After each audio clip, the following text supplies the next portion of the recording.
আরেকটা প্রশ্ন, সেটাও বাংলা মিডিয়াম সংক্রান্ত। এক মা বলছেন যে আপনি তো বলছেন ছেলেকে বাংলা সরকারি মিডিয়াম স্কুলে পাঠাতে, কিন্তু সেখানে তো ছেলে পড়বে সব ড্রাইভারের ছেলে বা জিএর ছেলে মেয়েদের সাথে, তাদের তো লাইফে কোনো অ্যাসপিরেশনই নেই, তারা পড়াশোনায় পিছিয়েও থাকবে।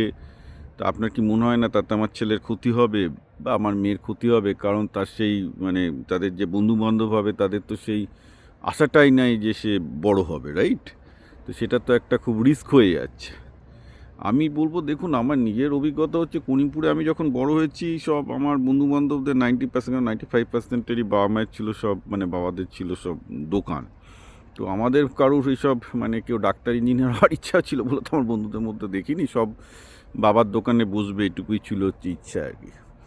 তো সেই হিসাবে কিন্তু আমার ইচ্ছা ছিল বিজ্ঞানী হওয়ার, কারণ আমি বিজ্ঞানের বইটি পড়ছি, বিজ্ঞানীদের জীবনী পড়ছি। তো এটা হচ্ছে ভেরি ডিফারেন্ট সিচুয়েশন, রাইট? তো এখন ব্যাপারটা হচ্ছে যে আপনি যে পয়েন্টটা বলছেন সেটা ডেফিনেটলি ভ্যালিড পয়েন্ট, কিন্তু আপনার ছেলের আইডিয়েশন তো বাড়ি থেকে তৈরি হবে। ঠিক আছে, বন্ধুবান্ধবের অনেকটা ম্যাটার করে ঠিকই, কিন্তু ব্যাপারটা হচ্ছে আপনি বাড়িতে যখনই তাকে বিজ্ঞানীদের জীবনী পড়াচ্ছেন, সে নিজে থেকে পড়ছে, কারণ সরকারি স্কুলে তো স্কুল খুব কম হয়, লোকজন খেলার জন্য যায়। তো বেসিক্যালি গিয়ে সেখানে যদি আমার মেন কারণই, আমি বারবার বলে আসছি সরকারি স্কুলে পড়াতে, কারণ ওখানে পড়াশোনা হয় না, সময় প্রচুর হাতে বেশি পাবে, নিজে পড়াশোনা করতে পারবে, নিজের কেরিয়ারটা তৈরি করতে পারবে, আর তো কিছু নয়। এবার সে যখন বাড়িতে সময় পাচ্ছে, আপনারা দেখছেন তাকে, আপনারা বিজ্ঞানীদের জীবনী দিন, ব্যবসায়ীদের জীবনী দিন, আপনারা তাদের মতো করে ইন্সপায়ার করুন, সে আইডিয়েশন সেটাই নেবে।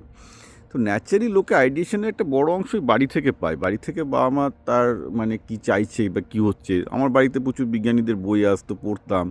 তো ন্যাচারালি ছোটোবেলা থেকে একটা আশা ছিল যে জীবনে যদি বিজ্ঞানী হতে পারি, এই টাইপের ব্যাপার আর কি। তো এই আইডিয়েশনের ব্যাপারটা কিন্তু আপনার হাতে, ওটা ছেলেপেলের বন্ধুদের হাতে যতই আপনি বলুন না কেন সেটা হবে না। আর সেকেন্ডলি হচ্ছে যে আমি মনে করি সমাজের নিচু শ্রেণীর লোকজনের সাথে মিশে যদি আপনার ছেলে বড় হয়, সেটা একটা অন্যদিক থেকে পজিটিভ জিনিস, যে মানুষের দুঃখ কষ্টটা বুঝতে পারবে এবং মানুষকে বুঝতে পারাটা কিন্তু পরবর্তীকালে ব্যবসার জীবনে সাকসেসের সবচেয়ে বড় প্যারামিটার।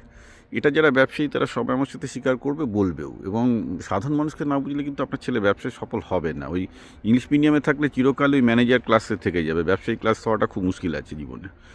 হ্যাঁ, তো এটাও খেয়াল রাখবেন, যে উল্টো দিকটাও খেয়াল রাখবেন, যে আপনার ছেলে সেক্ষেত্রে চিরকাল ম্যানেজার ক্লাস হবে।